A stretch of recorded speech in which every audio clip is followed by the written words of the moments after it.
बंदीपूर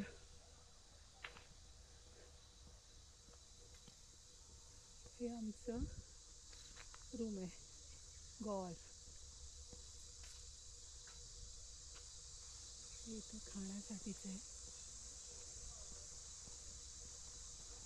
आम्ही पुढे जाऊ विचार.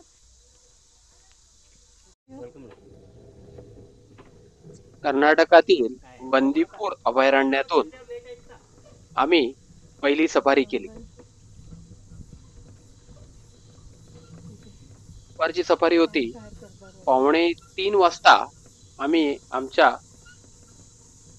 जंगल लॉज रिसॉर्टच्या रूम मधून बाहेर पडलो आणि सफारी गेटकडे प्रयाण केलं. बग्गीमधून आम्ही सफारी गेट पर्यंत गेलो.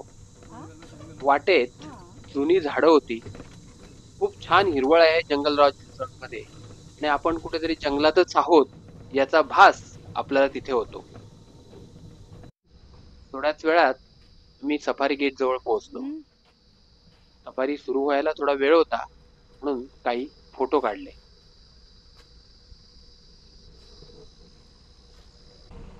सफारी सुरू झाली आणि आम्ही 3च्या सुमारास मेन गेट जे फॉरेस्ट असतं तिथे जाऊन पोहोचलो. मेन गेटला आपल्या वाहनाची एंट्री करावी लागते, जिप्सीची एंट्री करावी लागते. तिथेच आपल्याकडे जर कॅमेरा असेल तर कॅमेऱ्याचे चार्जेस जे आहेत ते भरावे लागतात. नंतर आमची प्रत्यक्ष सफारी सुरू झाली. खूप उत्सुकता होती. या हिरव्यागार जंगलामध्ये वाघ आणि बिबटे किंवा इतर रानटी प्राणी पाहायला मिळतील याची निश्चित खात्री होती. सब गाड़ी इधर ही गई.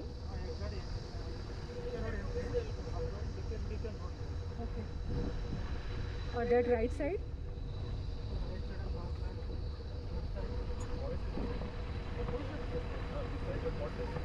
Not that right side. छान हिरव्यागार जंगलातून आमची सफारी सुरू होती.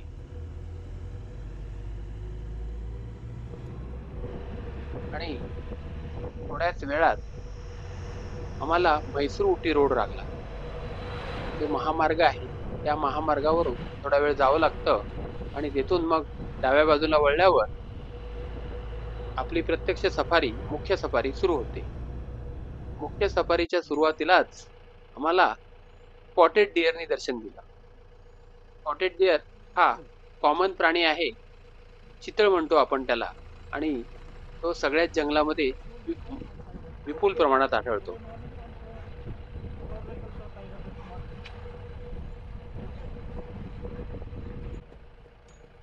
थोड्याच वेळात आम्ही अशा ठिकाणी पोहोचलो तिथे 2 हत्तीणी आणि त्यांचे बछडे पाण्यामध्ये डुंबत होते, पाणी पित होते. खडकावर छोटे छोटे हौद सारखे होते, डबके होते. त्या डबक्यामध्ये हे हत्तीणी आणि त्यांची पिल्ले किंवा छोटे हत्ती पाणी पित होते. अतिशय मोहक दृश्य होतं. कर्नाटक किंवा साऊथ इंडियाच्या जंगलांमध्ये हत्ती मोठ्या प्रमाणात दिसतात. जसे इतर जी अभयारण्य आहेत, ताडोबा, पेंच, कान्हा, बांधवगड या परिसरात हत्ती त्या प्रमाणात दिसत नाहीत. काही ठिकाणी तर ते नगण्य असेच आहेत. हत्तींची संख्या कर्नाटकात फार जास्त आहे, केरळमध्ये सुद्धा आहे. आपल्याला माहिती आहे की नेहमीच कोकणात हत्ती येत असतात, रानटी हत्ती येत असतात आणि पिकांची, झाडांची, फळबागांची नासधूस करतात. तर ते हत्ती कर्नाटकामधूनच आपल्याकडे येतात.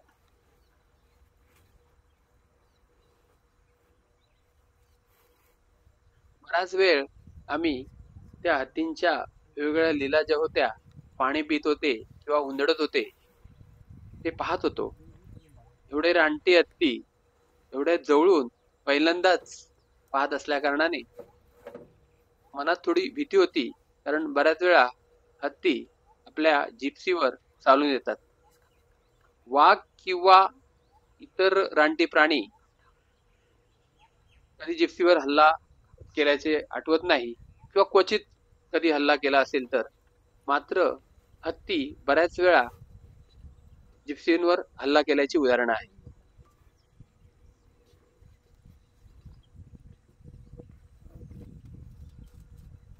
विशेषतः त्यांच्या बछड्यांसोबत असतील तर त्यांना अनसिक्युअर वाटत असते आणि अशावेळी हल्ला करण्याची शक्यता जास्त असते.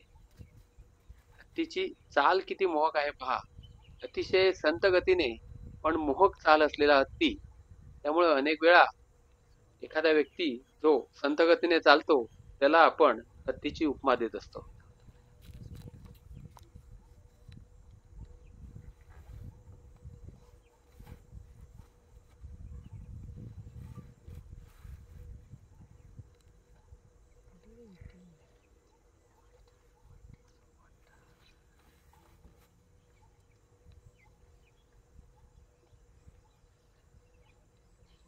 हत्ती त्यांच्या पिल्लांची किती चांगली काळजी घेतात हे आम्हाला इथे दिसून आलं.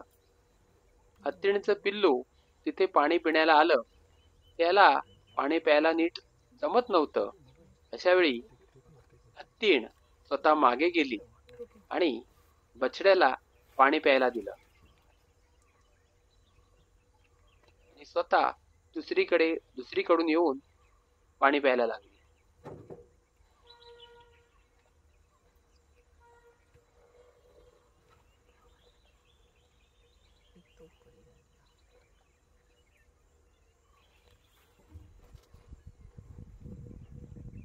सर्वच काही विलोभनीय होतं. आम्ही पहिल्यांदाच हत्ती असा पाणी पिताना पाहत होतो. जिप्सी मध्ये एकूण 9 लोक होती. आम्ही 3 आणि एक 5 जणांचं कुटुंब होतं आणि ड्रायव्हर.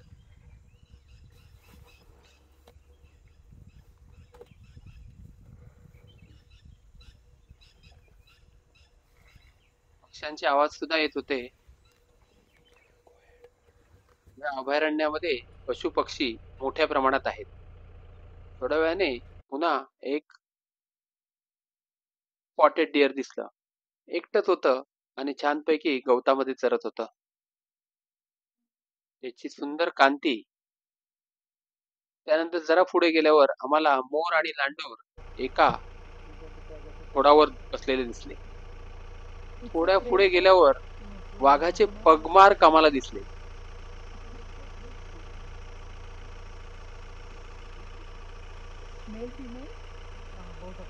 ड्रायव्हरच्या म्हणण्यानुसार हे वाघीण आणि त्याचा बच्चा इथून पुढे चालत गेले असावे.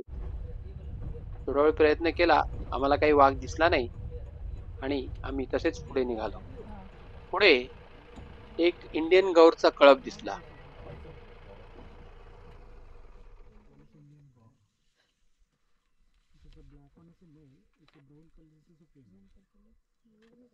Which one female? Front which female? कळप म्हणता येणार नाही. 2 होते. त्यामध्ये एक मादी होती, थोडी फिक्कट करड्या रंगाची आणि त्याच्या मागे काळ्या रंगाचा ऑइली काळ्या रंगाचा नर होता. हे इंडियन गौर भारी वजन असतं. त्यांना 1000 किलो, सुमारे 1000 किलो इंडियन गौर असतात. मात्र हे पूर्ण शाकाहारी आहेत. केवळ गवत खाऊन आपली उपजीविका करत असतात.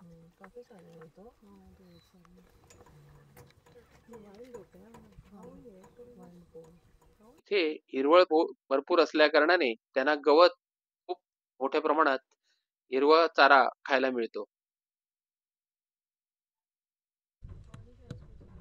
तसेच पुढे गेल्यानंतर आणखी एक इंडियन गौर दिसला.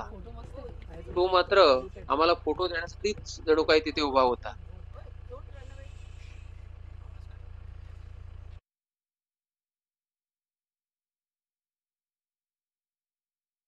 छान फोटो घेतले.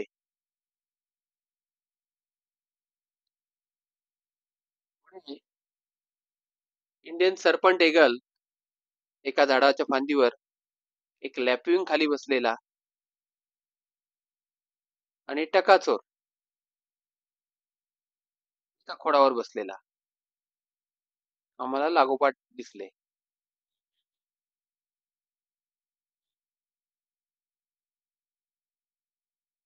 त्याप्रमाणे ब्राह्मणी स्टर्लिंग सुद्धा एका झाडावर बसलेली होती, झाडाच्या फांदीवर बसलेली होती. पुढे एका पाणवठ्यापर्यंत पोहोचलो. नॉर्मली पाणवठ्यावर वाघ किंवा इतर प्राणी उन्हाळ्यामध्ये पाणी प्यायला हमखास येतात, म्हणून थोडा वेळ तिथे वाट पाहिली.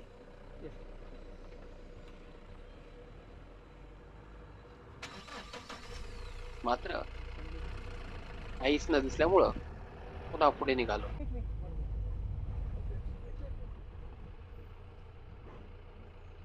थोडं पुढे गेल्यावर एक मुंगूस, स्ट्रिप्ड नेक मुंगूस तिथून पळताना दिसला. गोप्रो मध्ये ते कैद करता आलं. कॅमेरा ऍडजस्ट न झाल्यामुळे किंवा लेन्स ऍडजस्ट न झाल्यामुळं मला कॅमेरामध्ये त्याचा व्हिडिओ घेता आला नाही. बराच वेळ मुंगूस पळत होतं आणि आमची जीप त्याच्या बरोबरच पुढे निघाली होती.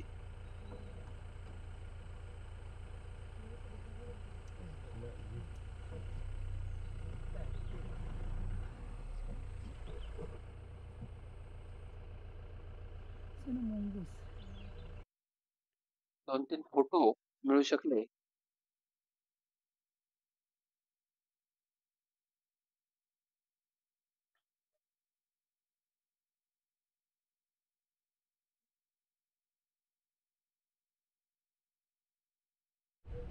त्यानंतर पुढे निघाल्यावर एका वळणावर इथे मोर आहे आणि एक तिथे मोर हत्ती आहेत. जमिनीवर बसलेला दोन दिसला. तीन आहेत, छोटे आहेत. एक लांडोर बाजूला होती आणि मोर एक जमिनीवर बसलेला होता. तो पिसारा फुलवतो की काय पिसारा म्हणून नाही आम्ही फुलवणार आहे. त्याची वाट पाहत होतो, पण त्याने काही पिसारा फुलवला नाही आणि आम्ही पुढे निघालो.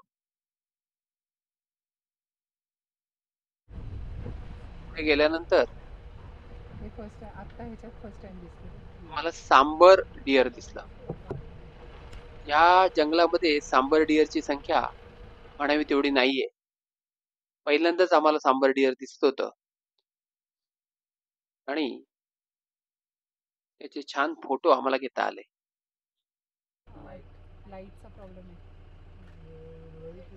सरपंच ईगल झाडाच्या फांदीवर बसलेला होता. त्याचा फोटो घेतला.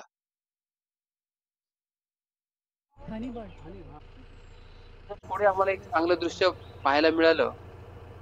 ओरिएंटल हनी बझर्ड त्याचं भक्ष्य खात होता. एक छोटा पक्षी त्यांनी पकडून आणला होता आणि त्याच्यावर ताव मारत एका फांदीवर तो बसला होता.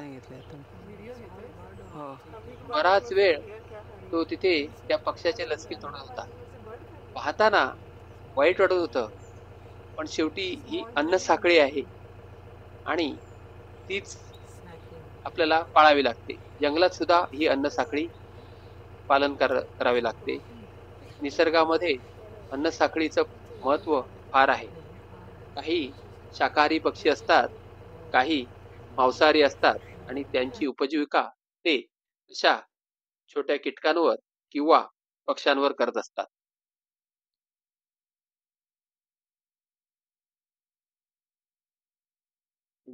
आणि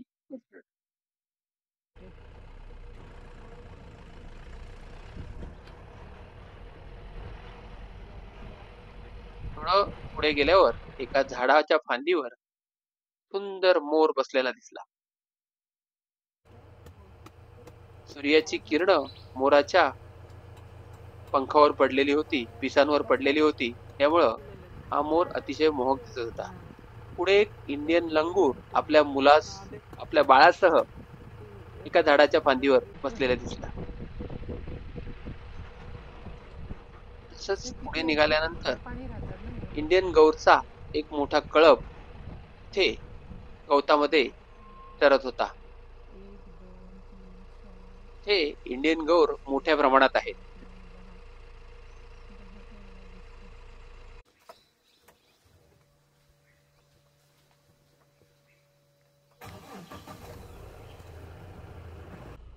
पुढे पुढे गेल्यावर एक वेगळं दृश्य दिसलं. एक हत्ती आमच्या जिप्सीवर चाल करून आला. आमच्यावर हल्ला करणार असंच वाटत होतं. तितक्यात मानसीने सुयोगला, तो हत्ती बघ, तो गणपतीचं रूप आहे, त्याला पाया पड असं सांगितलं. आणि काय आश्चर्य, हत्तीने तोंड उंचावून सुयोगला आशीर्वाद दिला आणि तो आल्यापावली मागे परतला. हे दृश्य तुम्ही या व्हिडिओमध्ये निश्चितच पाहाल. त्याची ही पण होती, सोंड पण होती बघ, एकाची सोंड होती आणि बघ. तसेच हे सोंड नाही, दाटे. आम्ही पुढे निघालो. बराच वेळ आम्हाला आता वाघ तर दिसलाच नव्हता, मात्र ह्या सुंदर हत्तीचं दर्शन झालं. हा हत्ती आमच्या सुयोगला आशीर्वाद देऊन गेला. आम्ही थोडे निराश झालो होतो. एवढ्या सुंदर जंगलातून, हिरवळीने दाटलेल्या जंगलातून आम्ही प्रवास करत होतो, पण मात्र अद्याप वाघ किंवा बिबट्या कोणाचंच दर्शन झालं नव्हतं. इथे इंडियन लेपर्ड या जंगलामध्ये 180 ते 200च्या प्रमाणात आहेत, अशी पाटी मी सुरुवातीला वाचली होती. मात्र आतापर्यंत आमची ही सफारी अशी ड्रायच गेली होती. दिसतोयस ना तू? हो.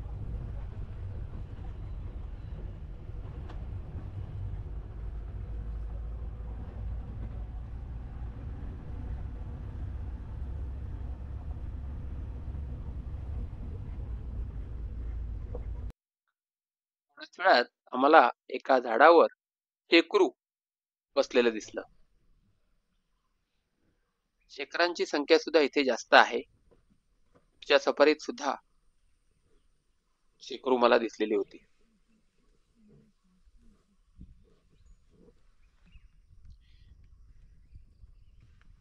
आम्ही बरेच निराश झालो होतो. ड्रायव्हर सुद्धा आमच्या गाडीचे इतर ड्रायव्हरशी कॉन्टॅक्ट करून अजून काही दिसलंय का याची विचारपूस करत होता. मात्र अद्याप तरी आमच्यामध्ये निराशाच आली होती. आता सूर्य मावळतीला निघाला होता. 5:30 वाजले होते आणि आमची सफारी संपण्याची वेळ जवळ आलेली होती. मात्र मनात इच्छा असली तर जंगल कधीच निराश करत नाही, असा माझा अनुभव आहे. त्यामुळं मी मनोमन प्रार्थना करत होतो की कोणता तरी शिकारी प्राणी, वाघ असो किंवा लेपर्ड असो, आम्हाला दिसू दे.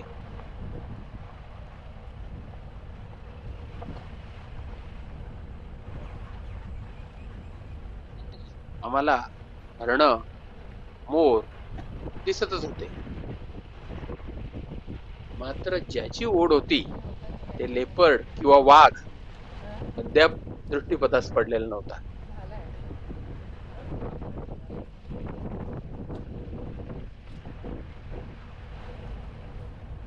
बंदीपूर राष्ट्रीय अभयारण्य संदर्भात सांगायचं तर 1931 मध्ये छोट्याचे वनक्षेत्र हे म्हैसूरच्या राज्याचं, म्हैसूरचे जे राजा होता त्याचं खासगी वनक्षेत्र होतं. तिथे तो शिकार करायचा. 1973 मध्ये माननीय पंतप्रधान इंदिरा गांधी यांच्या हस्ते या अभयारण्याचं उद्घाटन झालं आणि अजून 300 एकर भूभाग जोडण्यात आला आणि वाघांची संख्या मोठ्या प्रमाणात वाढली.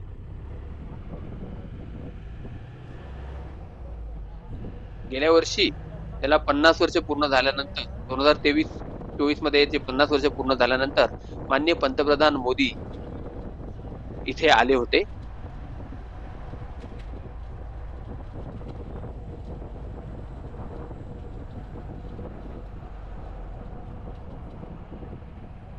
मी परतीच्या प्रवासाला निघालो होतो. आमची खूप निराशा झाली होती. अनेक जण ज्या गाडीतून, समोरून जीप मधून येत होते किंवा गाडीतून येत होते, ते आम्हाला विचारत होते, काही मिळालं का, काही मिळालं का? पण काय उत्तर देणार. तरी पण मी आशा सोडली नव्हती. शेवटच्या क्षणाला तरी काहीतरी दिसेल अशी मनोमन आशा होती.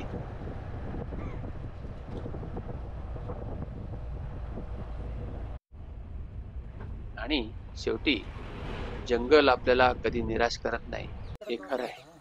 आणि तो क्षण आला. एका झाडावर बिबट्या पोहडलेला आम्हाला दिसला.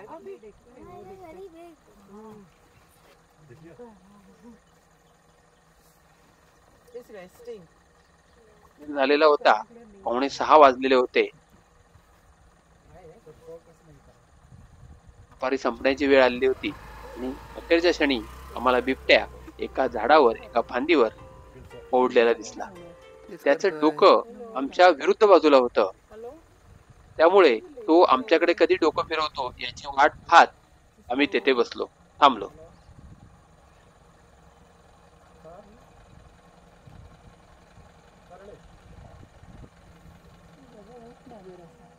पहिल्यांदाच आम्हाला झाडावर बिबट्या पाहिला होता आम्ही.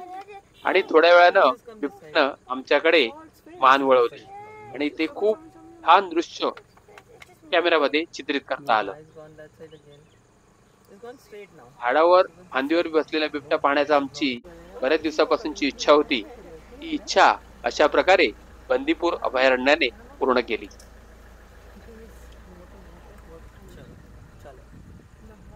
बराच वेळ हा बिबट्या तिथे आराम करत होता.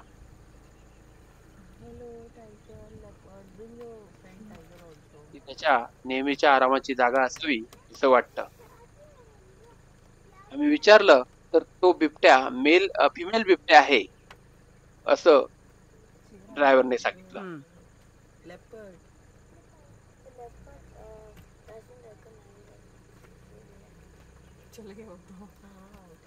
नंतर वारा वाहत होता. छान हिरवळ वाटत होती आणि त्या पार्श्वभूमीवर बिबट्या त्या झाडावर बसलेला होता.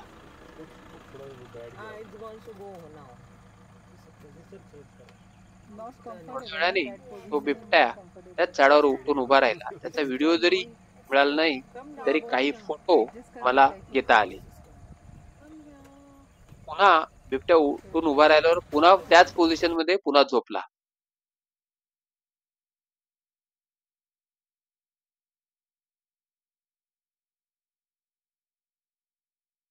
अशा प्रकारे झाडावर बिबट्या पाहण्याची आमची इच्छा पूर्ण झाली आणि आमची बंदीपूर सफारी ड्राय राहिली नाही. शेवटी रानटी प्राण्याने आम्हाला दर्शन दिले.